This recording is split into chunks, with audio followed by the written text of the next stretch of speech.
আর কোচবিহারে কি ঘটনা ঘটেছে ইতিমধ্যেই আপনাদের মনে করিয়ে দিই।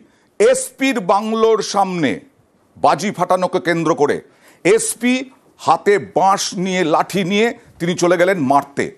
দেখুন, কোচবিহার শহরের রেল গুমটি এলাকা, এখানেই পুলিশ সুপারের বাংলো। সোমবার কালীপুজো রাতে এসপির বাংলোর কাছে শব্দবাজি ফাটাচ্ছিলেন স্থানীয় কয়েকজন। অভিযোগ, এর জন্য তাঁদের লাঠিপেটা করেন কোচবিহারের এসপি। এ নিয়ে পরের দিন অর্থাৎ মঙ্গলবার এসপি বাংলোর কাছে বিক্ষোভ দেখান স্থানীয়রা। 10 বিক্ষোভকারীকে গ্রেফতার করে পুলিশ।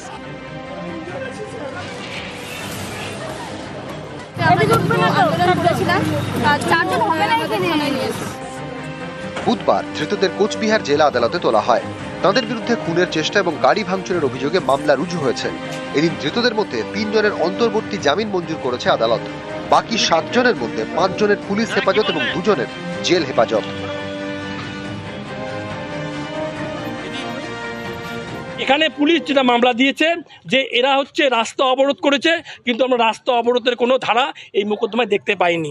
পুলিশ মামলা দিয়েছে এরা নাকি খুন করবার উদ্দেশ্যে ওখানে জড়ো হয়েছিল এবং কিছু পুলিশ কর্মীকে মারধর করেছিল, সরকারি কাজে বাধা দিয়েছিল এবং পুলিশের গাড়ি ভাঙচুর করেছিল, কিন্তু পুলিশ সিজার লিস্টে সেই সমস্ত কিছু পাঠায়নি। এই ঘটনা ঘিরে রাজনীতির হাওয়া গরম। ময়দানে নেমেছে বিজেপি। বুধবার কোতোয়ালি থানার সামনে তারা বিক্ষোভ দেখায়। হিন্দুরা কালী পূজায় বাজি ফাটাবে না, আলো জ্বালাবে না, প্রদীপ জ্বালাবে না, কি করবে? একটা জাঙ্গিয়া পরে এসপি বেরিয়ে তার বাড়ির সামনে হচ্ছে বলে পিটাবে মদ্যপ। সুপ্রিম কোর্ট পর্যন্ত এবারে অ্যালাউ করেছে দিল্লির মুখ্যমন্ত্রী রেখা গুপ্তার প্রচেষ্টাতে। বাজি ফাটানো নিয়ে যেটা সমস্যা আছে সেটা কিন্তু কোর্টের রায়ে আছে, সেটা তো কোর্টে গিয়ে বলতে পারে। এই ধরনের কথাবার্তা যে বলে তার মস্তিষ্কের সুস্থতা সম্বন্ধে সবসময় একটা সন্দেহ থাকে। কোচবিহার থেকে শুভঙ্কর সাহা, নিউজ 18 বাংলা। এসপির লাঠি চালানোর বিরুদ্ধে প্রতিবাদ করেছিলেন বলে মারধর খেলেন এই এরাই, প্রতিবাদীরাই। আর এই ভদ্র মহিলাকে দেখুন, মোচ্ছব করা হবে প্রতিবেশীদের একেবারে যন্ত্রণা দিয়ে, কষ্ট দিয়ে, কিন্তু সেই মোচ্ছবের কখনো বলা যাবে না বাজি ফাটানো, মদ খাওয়া, প্রতিবাদ করা যাবে না। প্রতিবাদ করলেই মারধর, অন্য প্রতিবেশীদের ব্যাপক মারধর এই মহিলাকে। কথা বলবো, সরাসরি চলে যাব প্রতিনিধি সুদীপ্তর কাছে। সুদীপ্ত, একেবারে চিহ্নিত করা গেছে কারা কারা এই মারধরে জড়িত, এবং জানা যাচ্ছে যে প্রথমে নাকি ব্যস্ততার জন্য অভিযোগ নিতে চায়নি পুলিশ।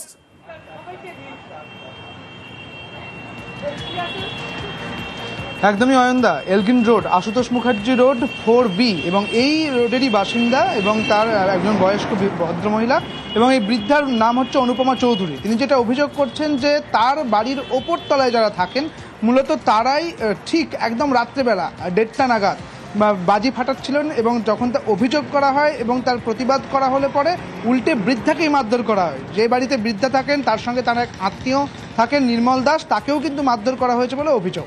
এবারে যখন ভবানীপুর থানায় তিনি অভিযোগ করতে আসেন 21 তারিখ রাতেই, ঠিক তখন কিন্তু পুলিশ সেই অভিযোগ নেয়নি, অর্থাৎ পুলিশের বিরুদ্ধে একটি উদাসীনতার অভিযোগ করছেন সেই বৃদ্ধা অনুপমা চৌধুরী। একই সঙ্গে 23 তারিখ এসে 6 জনের নামে অভিযোগ দায়ের করে গিয়েছেন ওই বৃদ্ধা। এবং 6 জনের বিরুদ্ধে কি পদক্ষেপ করা হলো?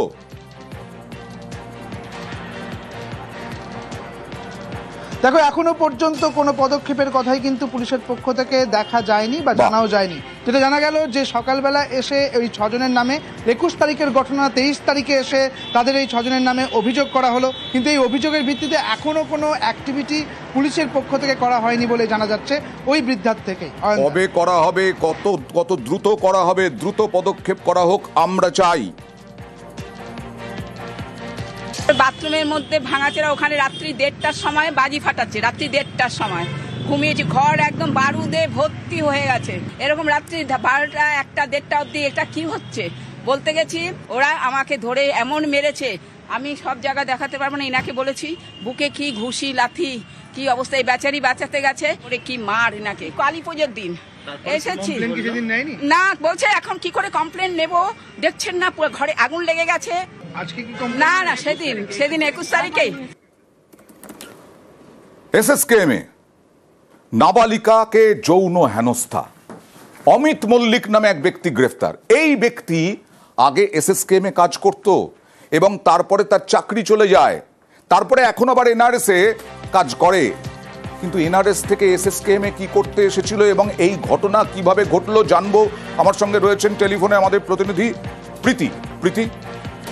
দেখো, তোমাকে প্রথমে জানিয়ে রাখি যে এই অমিত মল্লিক, যাকে ইতিমধ্যে গ্রেফতার করা হয়েছে এবং আলিপুর কোর্টে তোলা হবে, এর বিরুদ্ধে একাধিক অভিযোগ ছিল এর আগেও, তাই জন্য তার যে কাজ, সেই কাজ থেকে বহিষ্কৃত হয় সে, এবং পরবর্তীতে এনআরএস হাসপাতালে সে কর্মরত ছিল এমনটাই জানা যাচ্ছে পুলিশ সূত্র মারফত।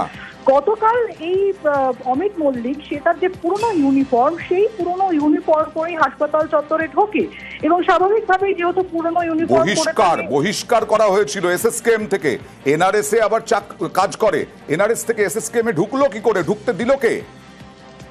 সে যে পুরনো ইউনিফর্ম পরেছিল স্বাভাবিকভাবেই সেই পুরনো ইউনিফর্মের জন্য তাকে বোঝা যায়নি, এবং ঠিক পুলিশও এই প্রশ্ন, তুমি যে প্রশ্নগুলো করছো সেই প্রশ্নের তদন্ত করার জন্যই আজকে তাকে আলিপুর কোর্টে নেওয়ার পরে যে পুলিশি হেফাজত, সেই পুলিশি হেফাজতের জন্য আবেদন করবে।